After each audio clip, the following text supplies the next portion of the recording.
Halo semuanya. Oke, jadi di sini kami dari kelompok 5 izin menampilkan video yang telah kami buat dengan topik sila kelima yaitu keadilan sosial bagi seluruh rakyat Indonesia. Sebelumnya, izin saya membuka dulu ya. Assalamualaikum warahmatullahi wabarakatuh. Shalom, Om Swastiastu, Namo Buddhaya, salam kebajikan bagi kita semua. Oke, jadi saya akan menjelaskan apa itu sila kelima dan pentingnya bagi Indonesia itu apa.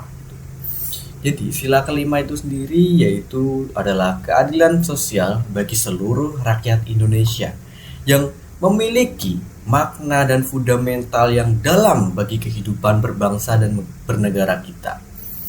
Dan di sila ini juga menegaskan bahwa setiap warga negara itu berhak memperoleh kesempatan yang sama untuk menikmati hasil pembangunan tanpa adanya kesenjangan sosial, ekonomi maupun politik dari kita semua.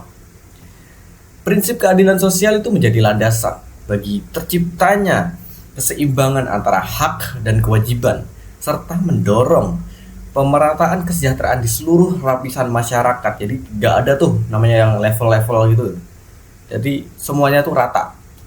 Jadi pentingnya sila kelima ini apa sih? Jadi pentingnya sila kelima itu terletak pada perannya sebagai pengarah kebijakan dan perilaku sosial agar pembangunan nasional itu tidak hanya berorientasi pada pertumbuhan ekonomi, tapi juga pada pemerataan hasilnya. Gitu. Jadi eh, tidak hanya berfokus pada sebuah pulau, namun merata ke semua pulau yang ada di Indonesia. Nah, dengan menerapkan nilai-nilai keadilan sosial ini, bangsa Indonesia diharapkan dapat mewujudkan masyarakat yang makmur, berkeadaban, dan berkepribadian sesuai dengan cita-cita Pancasila. Yang berikut akan dijelaskan atau dijabarkan mengenai kasus-kasus yang pro maupun kontra terhadap sila kelima yang akan dijelaskan oleh beberapa rekan saya nanti. Jadi cukup sampai di sini saja, saya undur diri. Terima kasih. Di saat dunia dilanda pandemi, jutaan rakyat Indonesia kehilangan pekerjaan, kehilangan penghasilan, bahkan kehilangan harapan.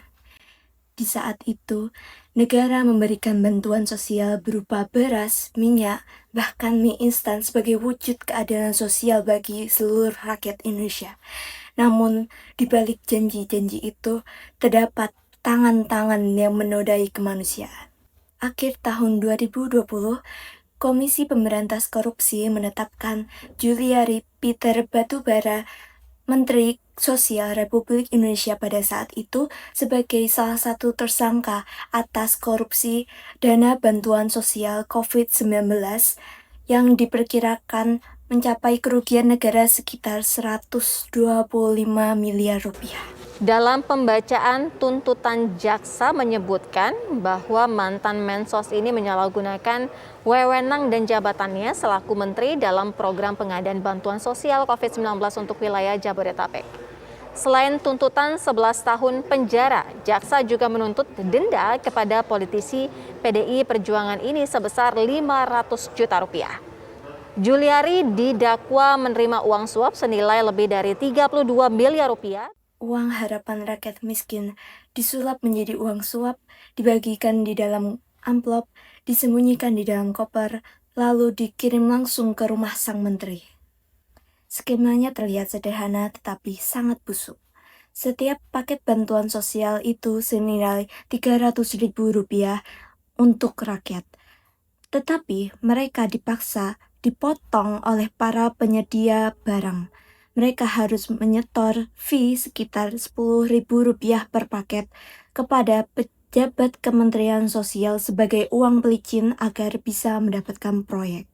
Bayangkan, 10.000 dikalikan dengan 1,9 juta paket bantuan, itu artinya ada sekitar 19 miliar uang rakyat yang justru mengalir ke kantong para koruptor, bukan ke rakyat miskin yang seharusnya menerima bantuan. Tahun 2021, pengadilan memvonis Juliari Batubara selama 12 tahun penjara dan denda 500 juta rupiah. Namun masyarakat bertanya, apakah hukuman itu cukup untuk menembus penderitaan jutaan rakyat? Apakah 12 tahun di balik jeruji bisa mengembalikan rasa keadilan yang dirampas? Keadilan itu bukan hanya untuk segelintir orang, bukan hanya untuk mereka yang punya akses, bukan hanya untuk mereka yang punya kuasa.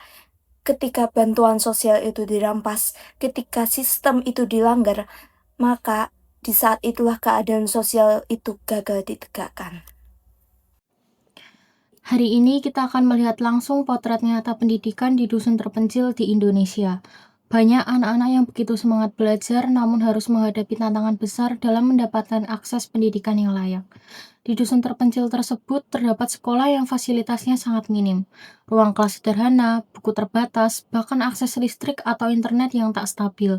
Sebagian siswa harus menempuh perjalanan jauh hingga melewati medan sulit untuk sampai ke sekolah. Dalam kondisi seperti ini, mereka belajar dengan penuh semangat, meskipun dibandingkan dengan sekolah di kota besar, fasilitas dan kesempatan jauh berbeda. Hal ini menunjukkan bahwa menjadi pelajar di daerah terpencil berarti berjuang ekstra hanya untuk mengejar hak dasar seperti belajar dengan layak.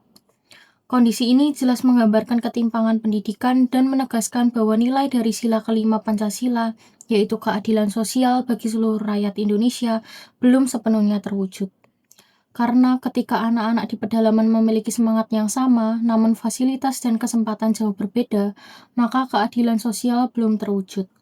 Tapi di sisi lain, semangat mereka dan upaya yang dilakukan menunjukkan bahwa perubahan bisa dimulai baik lewat dukungan pemerintah, lembaga pendidikan, organisasi sosial, maupun mahasiswa relawan.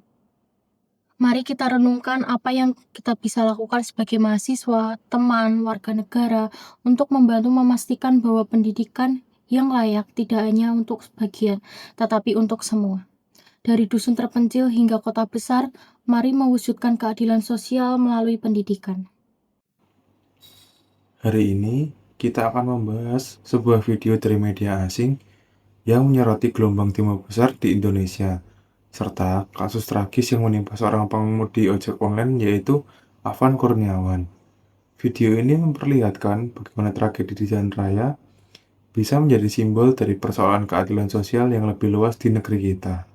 Dalam video tersebut dijelaskan bahwa demonstrasi besar ini muncul sebagai respon terhadap kebijakan pemerintah dan DPR yang dinilai menimbulkan ketidakadilan sosial. Banyak masyarakat yang merasa bahwa keputusan politik yang diambil justru memperlebar jarak antara rakyat kecil dan penguasa. Media asing menyoroti bahwa kematian Afan bukan sekedar insiden lalu lintas, tapi merupakan cerminan dari bagaimana hak-hak warga biasa sering terpinggirkan dalam situasi konflik sosial. Afan Kurniawan adalah seorang pengemudi ojek online yang tewas setelah tertabrak kendaraan taktis Brimob saat aksi protes berlangsung di akhir Agustus 2025. Dia menjadi simbol ketidakadilan karena sebagai warga biasa yang sedang bekerja, justru malah menjadi korban dalam situasi yang seharusnya dijaga keamanannya. Kasus ini mendapat perhatian luas dari media internasional dan lembaga HAM, yang menyoroti penggunaan kekuatan berlebihan oleh aparat serta lemahnya perlindungan terhadap warga sipil, yang dimana sila kelima Pancasila yang berbunyi keadilan sosial bagi seluruh rakyat Indonesia. Kasus Afan ini menguji sejauh mana nilai itu diterapkan dalam kehidupan nyata. Ketika seorang warga kecil kehilangan nyawa tanpa kejelasan tanggung jawab, kita melihat bahwa keadilan sosial belum dirasakan secara merata di masyarakat. Peristiwa ini menjadi cermin bahwa penegakan hukum dan perlindungan warga negara masih harus terus diperjuangkan agar benar-benar adil untuk semuanya. Tiga kisah tersebut bukanlah sekedar berita lama. Mereka adalah cermin yang memantulkan betapa nilai keadilan sosial bagi seluruh rakyat Indonesia seperti yang ditulis dalam sila kelima Pancasila masih sering gagal diwujudkan dalam kenyataan. Dari mulai korupsi bansos yang merampas hak rakyat kecil, ketimpangan pendidikan di pelosok, hingga suara rakyat yang seharusnya didengar malah tenggelam dalam hiruk-pikuk kekuasaan. Untuk mereka yang berkuasa, ini saatnya berhenti untuk melihat rakyat sebagai angka di laporan. Bantuan sosial bukan milik pejabat, tapi milik mereka yang lapar dan membutuhkan. Transparansi bukan pilihan, tapi kewajiban moral. Karena ketika tangan yang seharusnya menolong justru mencuri, keadilan sosial berubah menjadi penderitaan bagi masyarakat. Untuk pendidikan, setiap langkah kecil menuju pemerataan adalah investasi bagi masa depan bangsa. Keadilan sosial tidak akan lahir jika anak di desa harus berjalan berjam-jam hanya untuk belajar di kelas berdinding rapat. Sementara di kota, akses dan fasilitas berlimpah. Negara harus hadir bukan hanya dengan janji, tapi dengan tindakan. Dan untuk demokrasi, keadilan tak akan pernah tumbuh di atas ketakutan. Kasus Afan Kurniawan menjadi pengingat bahwa ketika rakyat yang biasa justru menjadi korban, ada sesuatu yang salah dalam cara kita menegakkan keadilan. Kita butuh keberanian untuk mendengar dan kemanusiaan untuk melindungi mereka yang bersuara. Karena keadilan sosial bukan hanya tentang ekonomi, namun tentang hak untuk hidup, berbicara, dan didengarkan. Pada akhirnya keadilan sosial bukanlah tugas segelintir orang, tapi tanggung jawab kita bersama. Perubahan tidak akan datang dari kekuasaan, tapi dari kesadaran, dari keberanian untuk memulai meski itu kecil. Karena pada akhirnya, keadilan sosial bagi seluruh rakyat Indonesia bukan hanya kalimat dalam Pancasila, namun janji yang harus kita jaga dan perjuangan yang harus kita teruskan.